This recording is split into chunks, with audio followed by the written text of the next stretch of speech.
အားလုံးပဲမင်္ဂလာပါสวัสดีครับทุกคนကျွန်တော်တော့ချမ်းချမ်းအောင်ပါကိုချမ်းလို့လည်းမှတ်ထားလို့ရပါတယ်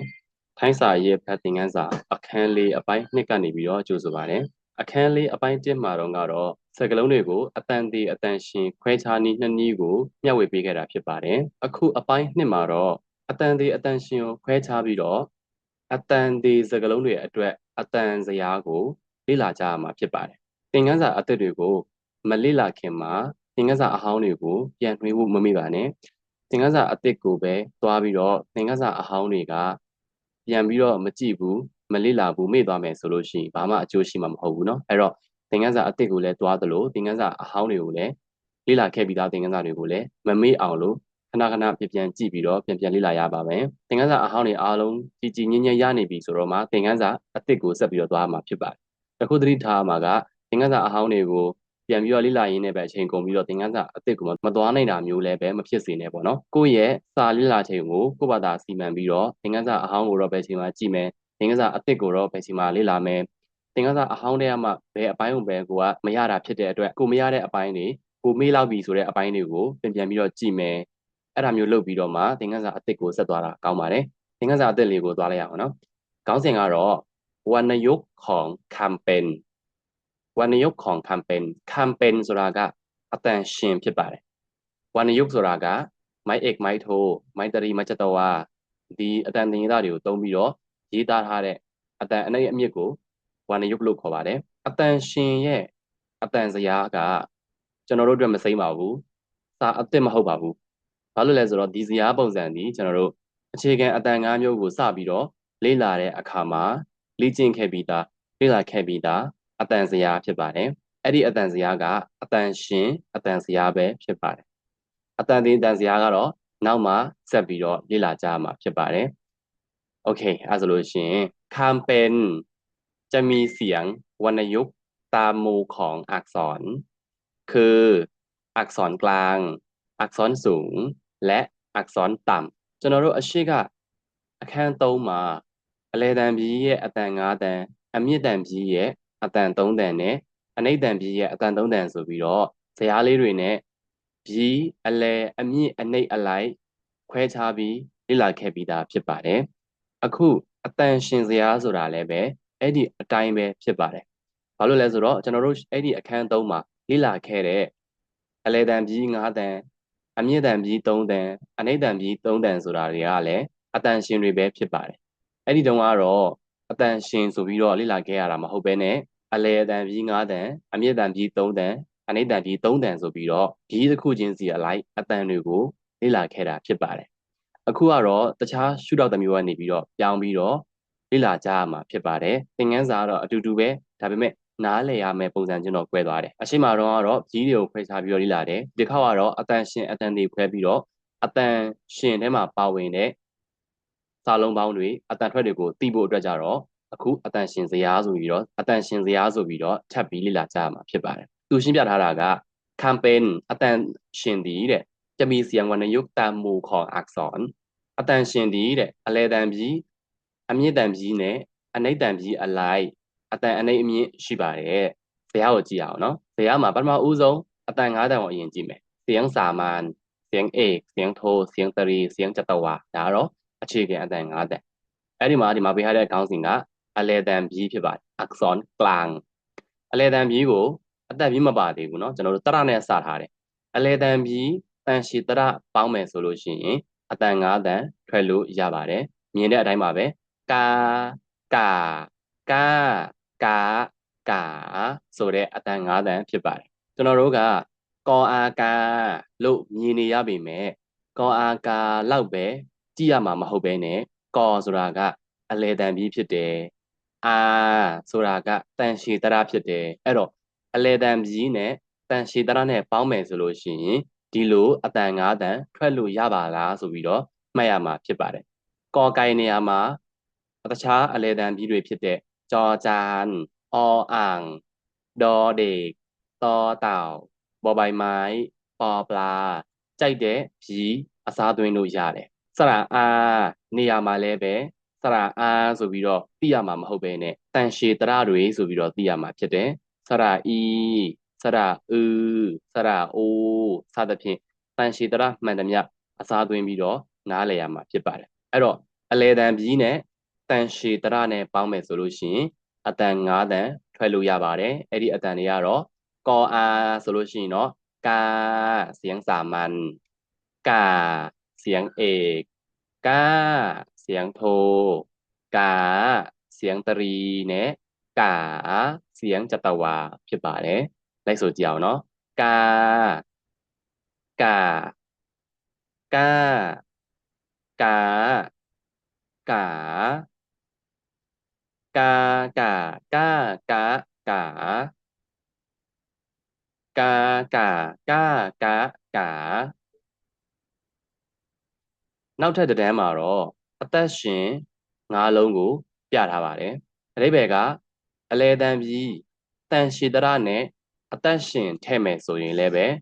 အပေါ်ကလိုပဲအတန်၅တန်ရမယ်လို့ပြောတာဖြစ်ပါတယ်အပေါ်မှာတော့ကကြတော့အလေတန်ပြီးနဲ့တန်ရှည်တရနောက်တစ်တန်းမှာကြတော့အလေတန်ပြီးတန်ရှည်တရနဲ့အသက်ရှင်စာလုံးပေါင်းကြည့်တော့ကောအာငေါကန်ကန်အသက်ပါလာတဲ့အတွက်အပေါ်မှာတော့ကကာကာအဆုံးသက်တန်မပါဘူးเนาะအောက်မှာတော့ငေါငူပါနေတာဖြစ်တဲ့အတွက်ကန်ကန်နောက်ဆုံးမှာဆိုတဲ့အတန်လေးပါတယ်ကန်ကန်ကန်ကန်ကန်ကန်ကန်ကန်ကန်ကန်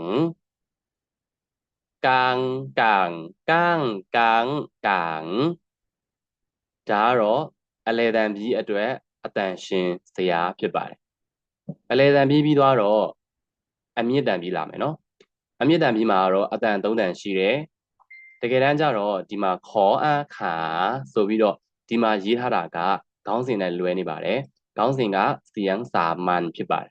เสียงสามัญဖြစ်ပါတယ်ခေါ်အခါဆိုတာကြတော့เสียงจัตวาဖြစ်နေပါတယ်9တန်မြောက်နံပါတ်5အတန်ဖြစ်နေပါတယ်အဲ့တော့ဖြစ်နိုင်ရင်ဒီခေါ်အခါကိုဒီအနောက်ဆုံးဇယားကွက်ကိုရွှေ့ပြီးတော့ဖတ်လို့ရပါတယ်ဒါကเสียงสามัญဆိုလို့ရှိရင်ကာဒီလိုအတန်ဖြစ်ရမယ်ခါဒီလိုအတန်ဖြစ်ရမယ်ဒီအတန်ကခါဖြစ်နေတဲ့အတွက်ဒီဘက်ကကာဆိုတဲ့အတန်နဲ့ညီနေပါတယ်ဒါကြောင့်ခေါ်အခါကိုဒီအနောက်မှာရေးလို့ရပါတယ်အဲ့ဒါဆိုလို့ရှိရင်ပို့ပြီးတော့ခေါင်းစဉ်နဲ့မှန်ကန်မှုရှိသွားမှာပေါ့နော်ဟုတ်ပြီအဲ့တော့ဒီမှာပြောချင်တာကအမြင့်တန်ပြီးကိုတန်ရှည်တရနဲ့ပေါင်းတယ်ခေါ်ခိုင်ကအမြင့်တန်ပြီး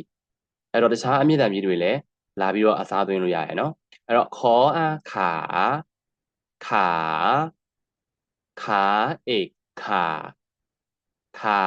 เอกขาขาโทค่าขาโทค่าขาขาค่าขาขาค่าတကယ်လို့ခေါ်အခါကိုဟိုဘက်အနောက်ဆုံးမှာရေးမယ်ဆိုလို့ရှိရင်လေဒီဘက်ကနေစပြီးတော့ပြောလို့ရတယ်ขาขาค่าဒီလိုပြောလိုက်ရသလိုขาค่าขาขาค่าขาဒီလိုလဲပြောလို့ရတယ်နော်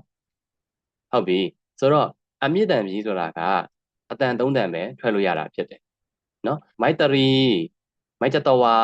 ဆိုတဲ့ဒီလက္ခဏာတွေကအမြင့်တန်ပြီးနဲ့အနိမ့်တန်ပြီးမှာလုံးဝမတုံဘူး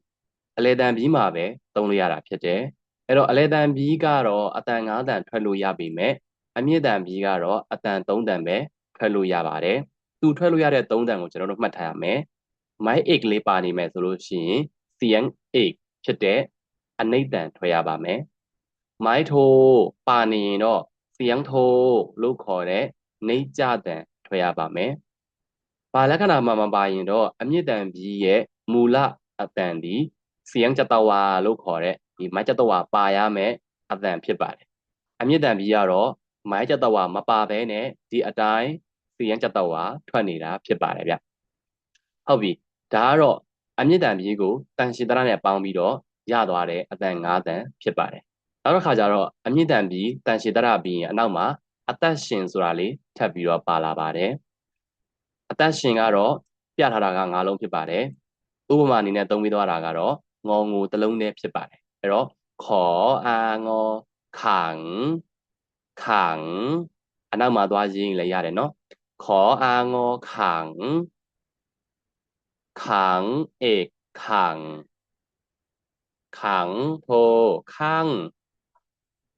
ขังขังขังขังขังขังဒီနောက်မှာရေးထားမယ်ဆိုရင်ขังขังขังသို့မဟုတ်ขังขังขังအပြန်အလှန်ပြောလို့ရတယ်နော်အဲ့တော့ขังขังขังဒါကတော့အတန်ရှင်စရာတဲ့ကအမြင့်တန်ပြီးရဲ့အတန်တွေဖြစ်ပါတယ်နောက်တစ်ခုအနိဋ္တန်ပြီးဖြစ်ပါတယ်ခုကျွန်တော်တို့လေ့လာနေတဲ့ဇာတ်ကအတန်ရှင်ဇာတ်ဖြစ်ပါတယ်နော်နောက်တစ်ခါအနိဋ္တန်ပြီးမှာကြတော့အတန်သုံးတန်ရှိပါတယ်လက္ခဏာကမိုင်းအိတ်နဲ့မိုင်းထိုပဲသုံးလို့ရပါတယ်အဲ့တော့အနိဋ္တန်ပြီးကိုတန်ရှိတရနဲ့ပေါင်းမယ်ဆိုလို့ရှိရင်ဘာလက္ခဏာမှမပါရင်တော့ထွက်တဲ့အတန်ကเสียงสามัญအလေတန်ပြီးနဲ့တူပါတယ်ခေါ်အာခာခေါ်အာခာမိုင်းအိတ်ထဲမယ်ဆိုလို့ရှိရင်တော့အလေတန်ပြီးလိုမျိုးသို့မဟုတ်အမြင့်တန်ပြီးလိုမျိုးเสียงအိတ်မထွက်ဘဲနဲ့တကွက်ကြော်ပြီးတော့เสียงထိုထွက်ပါမယ်ခေါ်အာခာမိုင်းအိတ်ခါသို့မဟုတ်ခါအိတ်ခါလို့လည်းဖတ်လို့ရတယ်နော်ခါအိတ်ခါခါအိတ်ခါတခြားပြီးတွေမှာကမိုင်းထိုထဲမှာเสียงထိုရဲ့အောက်မှာရှိရမှာဖြစ်ပေမဲ့အနိဋ္တန်ပြီးကတော့မိုင်းအိတ်ထည့်ပြီးတော့เสียงထိုရဲ့အောက်မှာရှိရမှာဖြစ်ပါတယ်နောက်တစ်ခါတခြားပြီးတွေကမိုင်းထိုထည့်ရင်เสียงထိုအောက်မှာနေတယ်အနိဋ္တန်ပြီးကတော့မိုင်းထိုထည့်ရင်เสียงတရီရဲ့အောက်ကိုတကွက်ကြော်ပြီးတော့ကြောက်သွားပါတယ်အတန်ထွက်ကတော့ခေါ်အာခာမိုင်းထိုခါခေါ်အာခာမိုင်းထိုခါขาขาဟုတ်ပြီနော်အပေါ်ကကောအာကာမိုက်တရီကာဆိုတဲ့အတန်နဲ့တူနေပါတယ်ကာအဲ့ဒီအတန်နဲ့သွားတူတယ်ဟိုမှာကတော့မိုက်တရီတုံးထားတယ်ဒီမှာကတော့မိုက်ထိုကိုတုံးရမယ်ခေါ်အာကာမိုက်ထိုขาขาขาขาขาขาขาနောက်တစ်ခါအနိဋ္တန်ပြီးတန်ရှည်တရနဲ့အသက်ရှင်ဖြစ်ပါတယ်အသက်ရှင်အနေနဲ့ကတော့ငေါငူကိုသုံးထားပါတယ်ခေါ်အာငေါခံခေါ်အာငေါခံ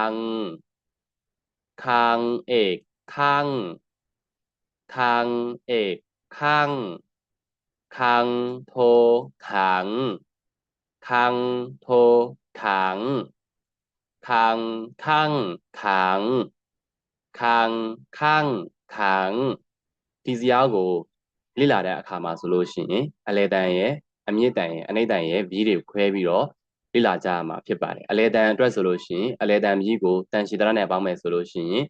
အတန်၅တန်ထွက်လို့ရပါတယ်အလေတန်ဘီးတန်ရှည်တရနဲ့အသက်ရှင်ဆိုလို့ရှိရင်လည်းပဲအတန်၅တန်ထွက်လို့ရပါတယ်အမြင့်တန်ဘီးနဲ့တန်ရှည်တရပေါင်းရင်အတန်၃တန်ပဲထွက်လို့ရပါတယ်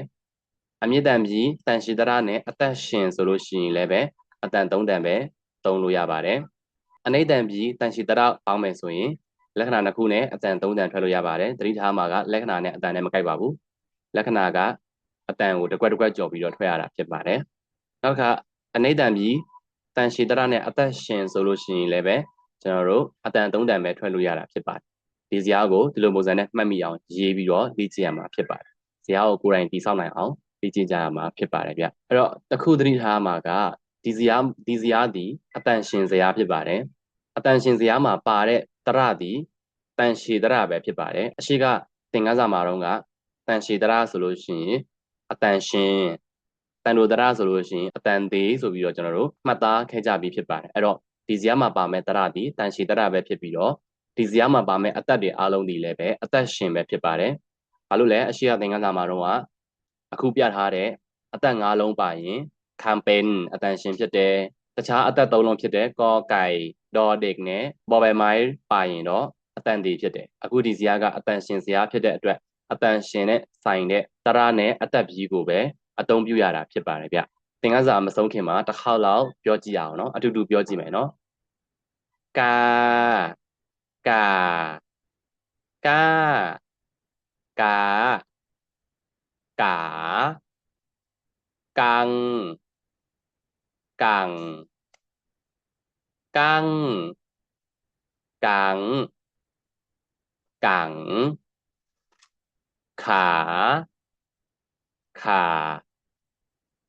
าขังขังข้างคาค่าขาคังข้างขังသင်ခန်းစာကိုဒီမှာပဲအဆုံးသတ်လိုက်ပါမယ်အတန်ရှင်ဇာတ်လေးကိုတည်တည်ချာလေးလေ့ကျင့်ထားပါရပြီဆိုလို့ရှိရင်နောက်သင်ခန်းစာအဖြစ်ဖြစ်တဲ့အတန်တင်ဇာတ်မှာပြန်ပြီးတော့ဆုံတွေ့ကြမယ်မရှင်းတာရှိရင်သိချင်တာတစ်ခုခုရှိရင်ဘယ်ကိစ္စပဲဖြစ်ဖြစ် comment မှာရေးသားပေးလို့ရပါတယ်အားလုံးကိုကျေးဇူးတင်ပါတယ်ခင်ဗျာအားလုံးပဲအဆင်ပြေကြပါစေ